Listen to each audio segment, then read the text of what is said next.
Please. A man's voice called from the other side, muffled by the wind and snow. I don't mean any harm. I just need shelter for my son. Laya's heart hammered. Outside, in the swirling blizzard, the silhouette of a large man shielded a small child. I don't let strangers in, she said, her voice firm, her hand tightening on the doorknob. Especially not men. I understand. I wouldn't be asking if I had any other choice.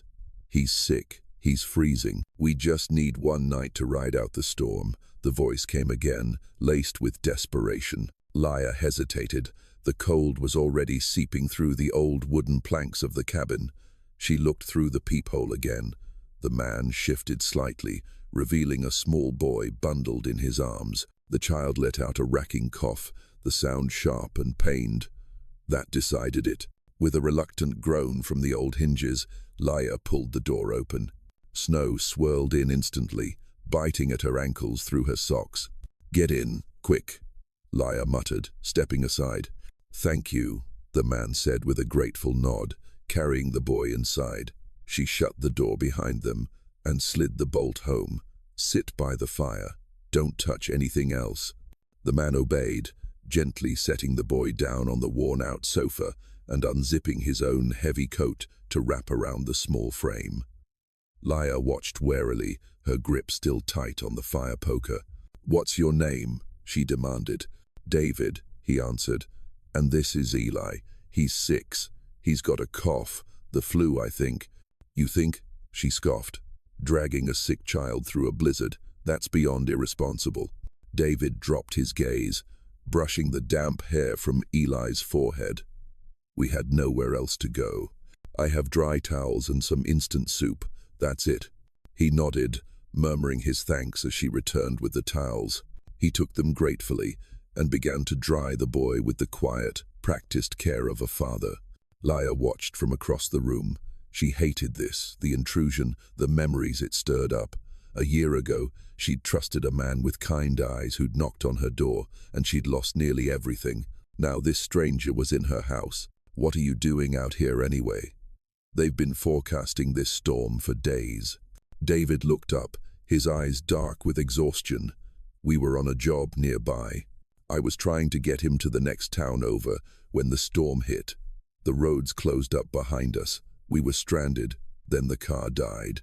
Eli let out another faint cough. A few minutes later, she brought 2 steaming mugs of soup over to the fire.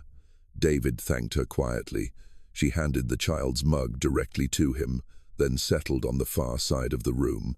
The silence that followed was heavy, but not hostile. There was only the crackle of the fire, the occasional clink of a spoon against ceramic, and the howl of the wind outside.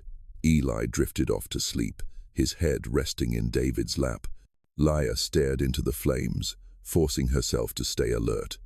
Every move David made, however slight, caused her to tense. David could feel it. He knew his presence was an intrusion, a potential threat to her safety. He glanced around the room, his gaze that of someone accustomed to assessing spaces and structures. It was instinct, but it also sparked an idea. "This cabin, it's solidly built." David spoke up, his voice low and gentle so as not to startle Eli. "These pine beams, they must be hundreds of years old." Laya narrowed her eyes, still wary. "You know about construction." A tired smile touched David's lips. "It's what I do," he replied. "I'm an architect. I was on my way to a big client in the next town over before the storm hit." Laya was slightly taken aback. "An architect? I figured you guys were all about modern glass buildings." David shook his head, looking up at the ceiling with genuine appreciation. "I prefer buildings like this. Old places have stories." That statement shifted something in Laya. It wasn't an empty compliment. It was a sincere observation, a comment about her home that wasn't about her at all. The man who had deceived her a year ago had used sweet words, too, but they were always aimed at her appearance, her loneliness. David, however, was talking about the wooden beams. That small difference carried a surprising amount of weight. Slowly, she lowered the fire poker, The soft clink of metal on the stone hearth sounded like an exhale. The rigid line of her shoulders softened, just a fraction. "I'm a part-time librarian," she admitted, the sharp edge gone from her voice. "I get what you mean. Old books and old houses, they both hold stories." David turned to her, the weariness in his eyes replaced by genuine interest. "A librarian? Really? I guess that explains your appreciation for things with a bit of history." "I guess so," Leia said with an almost relaxed shrug. "That and bartending down at the town pub helps pay the bills." She said it matter-of-factly, not to create distance, but simply as a statement of fact. The conversation flowed from there, easy and unforced. David talked about the historic home restorations he was passionate about. Leia told him about rare books she'd found, about the quirky but endearing patrons at the library. For the first time in a long time, she was talking to a man without putting up any walls. The storm still raged, but the tension inside the cabin had dissolved, replaced by a quiet, unexpected connection. By morning, the world outside the cabin was buried under a thick blanket of white silence. The roads had vanished under the storm's onslaught, trees bowed under the weight of the snow, and even the faint footprints from the night before were gone. Leia stepped out onto the porch, wrapped in a thick coat, and looked up at the sky. There was nothing but white. "They're saying the county might not plow the roads until tomorrow," she said, stepping back into the cabin. David looked up from where he was spooning warm soup into Eli's mouth. "So, we're snowed in." She nodded. "For at least another night." He met her chaza. "I'm sorry. It's not your fault," she said, though her voice carried a hint of weariness. "We'll just have to make the best of it." That day, they settled into a rhythm neither of them had expected. David volunteered to chop wood, his axe strokes clean and practiced behind the cabin. Leia, surprised by his strength and precision, watched from the window before turning back to the kitchen. She made fresh cookie dough and started a pot of homemade chicken soup, the scent of thyme and garlic filling the small space. When a leak sprang near the back door, David patched it with tools he borrowed from her old shed, perching on a rickety chair with practiced hands. He fixed a squeaky bedroom hinge without being asked and reinforced the coat hook by the entryway, smiling when Leia raised an eyebrow.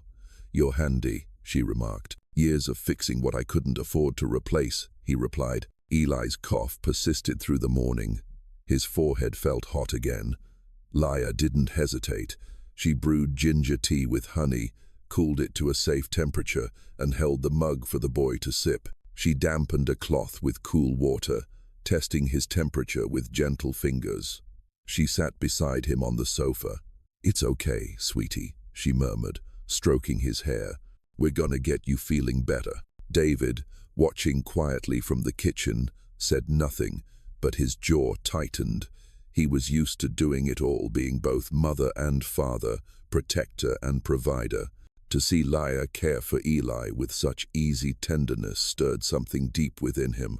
She had no obligation, no reason. Yet here she was, kneeling on the hard wooden floor beside a boy who wasn't hers, humming softly under her breath while she wiped the sweat from his brow. Later that afternoon, while Eli napped, David stood in the doorway of the bedroom and watched. She was sitting on the floor next to the bed, the boy's small hand enveloped in both of hers. She was humming, a lullaby, maybe from her own childhood. A stuffed bear was tucked in beside him. Her blonde hair fell forward as she leaned down to place her hand on his forehead one more time. Every gesture was filled with care, with presence. David's throat tightened. He turned away before she could see the sting in his eyes. That evening, as the wind howled outside and the cabin glowed in the firelight, the three of them gathered in the living room. Leia told a fairy tale about a brave girl who tamed a blizzard with kindness. Her voice danced around the room, and Eli clapped when she finished. David made animals from folded scraps of paper, his attempts clumsy but endearing. Eli giggled when a paper moose with lopsided antlers toppled over. Then Eli took out a small notebook and some crayons Leia had given him. He drew with intense focus, his tongue sticking out in concentration. When he was done, he tore out the page and held it up proudly. "This is you," he said, pointing to a bright yellow figure. Opening the door, the drawing was of a snow-covered cabin. A tall man and a small boy stood outside. A woman, Laia, was opening the door, a spill of golden light pouring out behind her. He taped it to the wall with a leftover piece of gift-wrapping tape. "This is my second home," he declared. Laia stared at the drawing, speechless. David looked at her, not with gratitude, but with something deeper. At the way her fingers brushed through Eli's hair, the warmth she poured into everything she did, her quiet strength. He smiled, and for the first time in a very long time, he felt the fragile, terrifying beginning of something he hadn't let himself feel in years: hope. The next morning, the storm had broken. Pale sunlight filtered through the window, glinting off the stark white snow outside. The air was strangely still. As Laia was making coffee, David and Eli were already awake. Eli looked much better, his eyes bright and alert. "We have to get going," David said, a hint of regret in his voice. He had his coat back on, and Eli was ready. "Laia, I don't know how to thank you. You saved us." "It was nothing," Laia replied softly, her gaze dropping to the floor. A surprising pang of loss hit her. Her small cabin was about to feel empty again. She didn't want them to go, but she knew she had no reason to ask them to stay. Her silence said it all. David watched her for a long moment, seeming to understand the hesitation in her eyes. He didn't pull out his wallet or offer her money. Instead, he took a slip of paper and a pen from his coat pocket and carefully wrote down 2 numbers. "This is my number, and this is Eli's," he said, handing her the paper. "We won't forget this place. We'll be back soon, I promise." Eli ran and threw his arms around Laia's legs. "I'll come back and visit you and my second home." Laia took the paper, her fingers trembling slightly. The promise was simple and sincere. She looked up, met David's eyes, and nodded.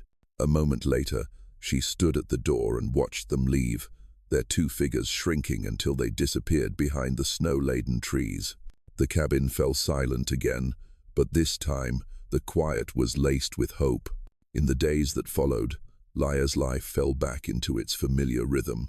She worked her shifts at the library, tended bar at the pub, and returned to her empty cabin at the end of the day. The slip of paper with the 2 numbers was tucked safely inside an old book. She never called. Pride and the fear of disappointment held her back, but with each passing day, she found herself waiting. Every time the phone rang at the pub, her heart would skip a beat. Spring came, and the snow melted, revealing the first green shoots. Life went on, and with each day, Laia's hope began to fade. Perhaps the promise had just been a polite gesture, a kind way to close their chance encounter. She began to accept that she would never see them again. Then one afternoon in May, as she was reshelving books in the library, her old cell phone buzzed, an unknown number. Laia hesitated for a moment before answering.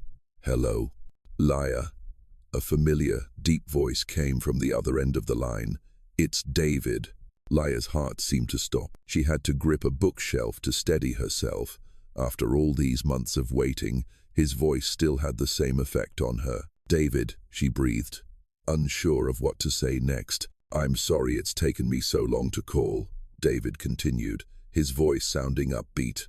"Work has been crazy, but Eli and I talk about you all the time. He really misses his second home." An involuntary smile spread across Laia's face. "How is he?" "He's great. Actually, the reason I'm calling is that I'm working on a pretty big project in the next town over, not far from you. I thought you might like to see it.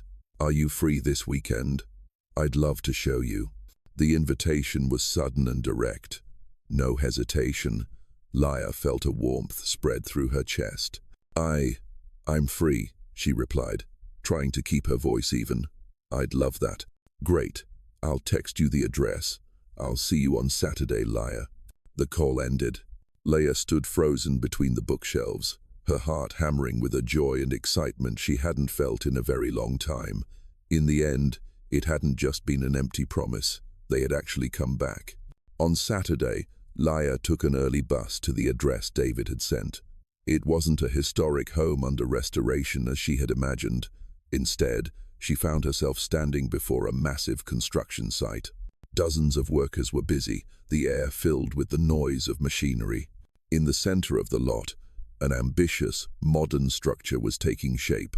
David was waiting for her at the gate, dressed in a simple button-down shirt and jeans, a roll of blueprints in his hand.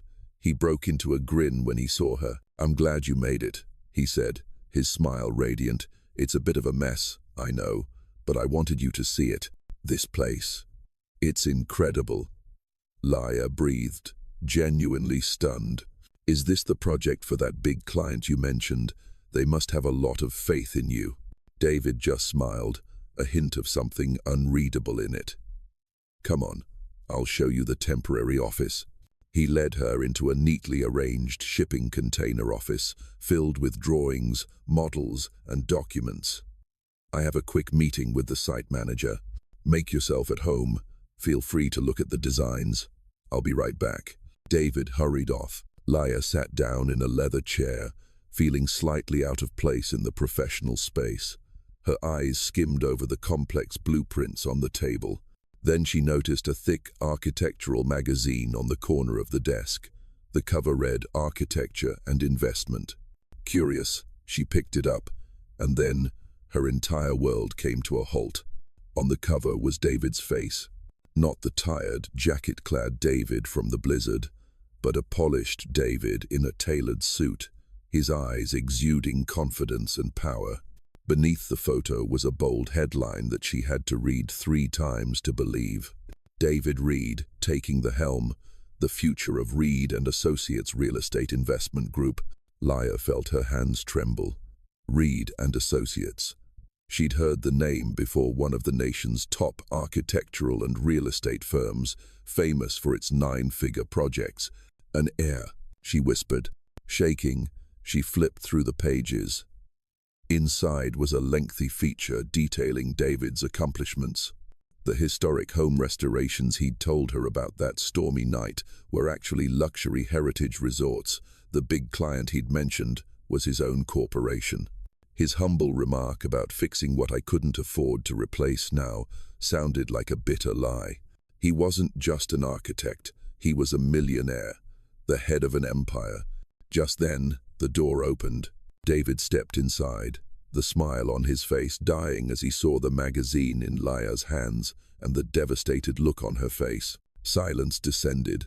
The roar of machinery outside seemed unable to penetrate the tension in the room. Finally, it was David who broke it. "Laya," he began, his voice low, stripped of its earlier cheerfulness. He took a deep breath, his eyes complex. "I'm more than just an architect. I run my family's investment firm." "Why?" Her voice was quiet but sharp as a knife. "Why did you lie?" "I wasn't trying to lie, Laya, I swear," David said, taking a step forward, his voice pleading. "That night, I just wanted a safe place for Eli. I saw the guard in your eyes. If I'd told you who I was, what would you have thought? That I was some arrogant, rich guy. I just didn't want you or Eli to be treated differently because of money."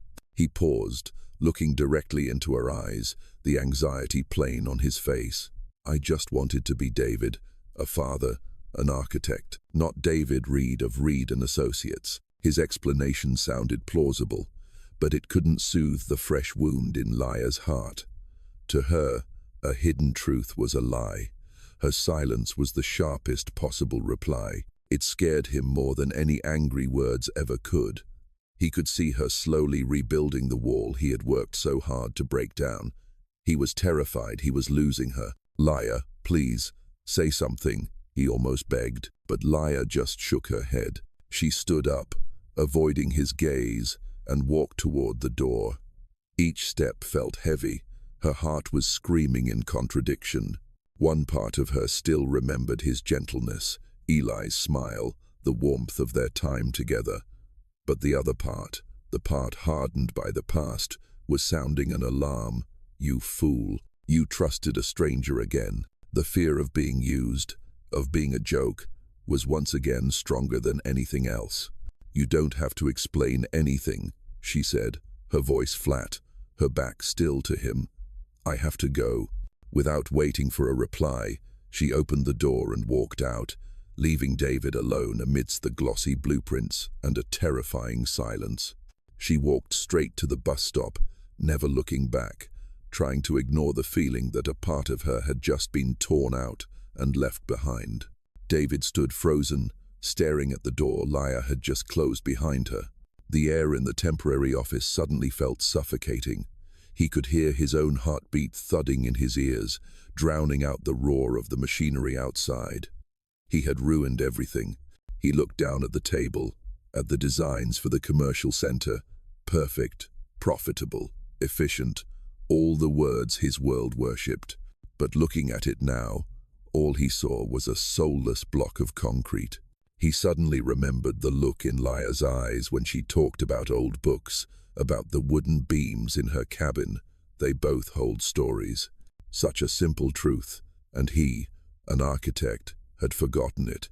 He had been so busy building structures, he'd forgotten how to build places. A powerful impulse rose up within him. It wasn't a calculated plan to win her back. It was simply something he had to do. He snatched up his phone. "Mark, it's me," he said to his lead architect. "Listen, I want to change the design for the Northwood project." "Change it?" "David, we've already approved phase 2. What are you changing?" David took a deep breath. "Everything. Scrap the commercial center. I want a library instead. A big public library. It'll be the heart of the project. And a garden.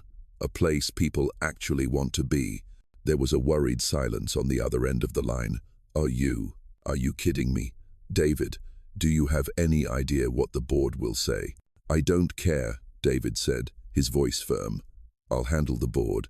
Just start sketching." He hung up, feeling as though a weight had been lifted. For the first time in years, he felt like he was building something that truly mattered. A week later, Laya was in her cabin, trying to find the peace she had lost. She kept telling herself she'd been right to leave, that it was the only way to protect herself. But her heart wouldn't listen. A knock on the door made her jump. It was the mailman, holding a large cardboard tube. "For a Miss Laya," he said. She took it, confused. She hadn't ordered anything. She placed the tube on her table, staring at it for a long moment, as if it might explode. Finally, curiosity won. She opened it and unrolled the contents onto the floor. It was an architectural blueprint. She recognized the layout of the lot, but the structure was completely different. Instead of cold, blocky retail stores, there were now the soft curves of a warm, modern building. She stared in stunned silence as she realized what it was.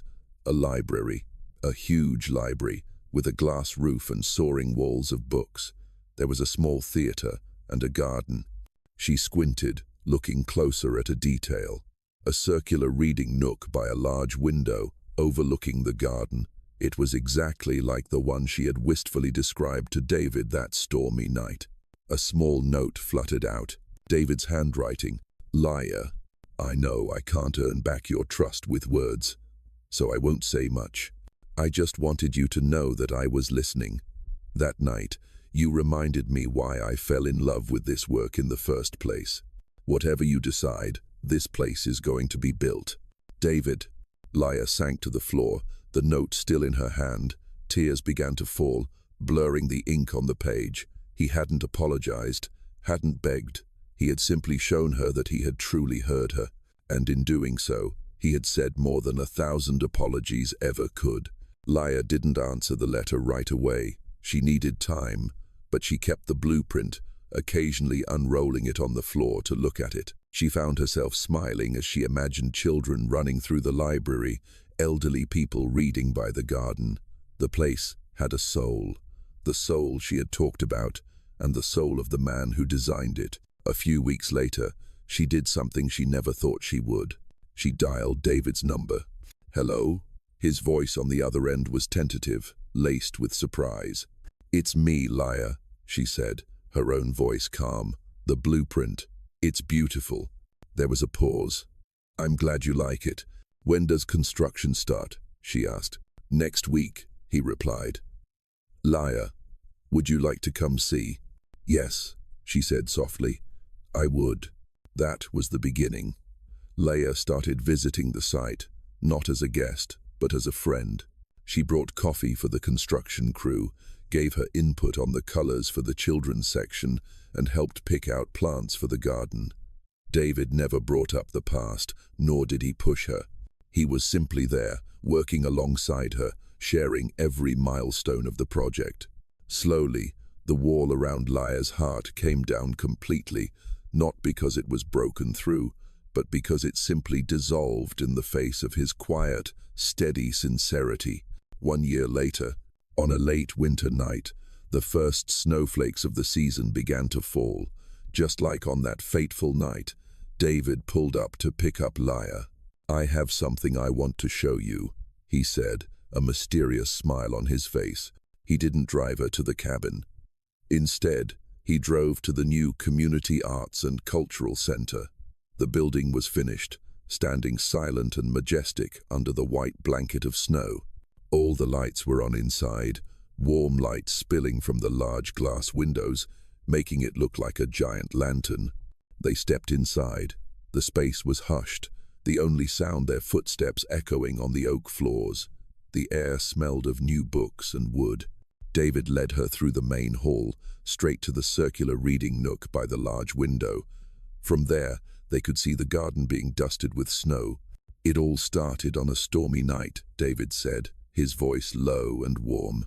He turned to face her, his eyes full of emotion. "That night, you saved me and my son. But you did more than that, Laya. Your kindness, your love for stories, it inspired this place. It reminded me who I am." He slowly lowered himself to one knee on the wooden floor, pulling a small box from his pocket. Inside was a simple, elegant ring. "I can't promise you a life without storms," he said, his voice earnest. "But I promise to always listen to you, to always be honest with you. Laya, will you build a new story with me?" Tears streamed down Laya's cheeks again, but this time they were tears of joy. She nodded, unable to speak. Just then, a small figure darted out from behind a bookshelf, cheering happily. It was Eli. He ran to them, throwing his arms around them both. "So does this mean we're a real family now, Dad?" he asked, looking up at them with his bright, clear eyes. David smiled, pulling both Laya and his son into a hug. "Yes, son, we're finally home." Outside, the snow continued to fall, blanketing the world in white. But inside the library, surrounded by books waiting to be opened, a small family had found its warmest beginning.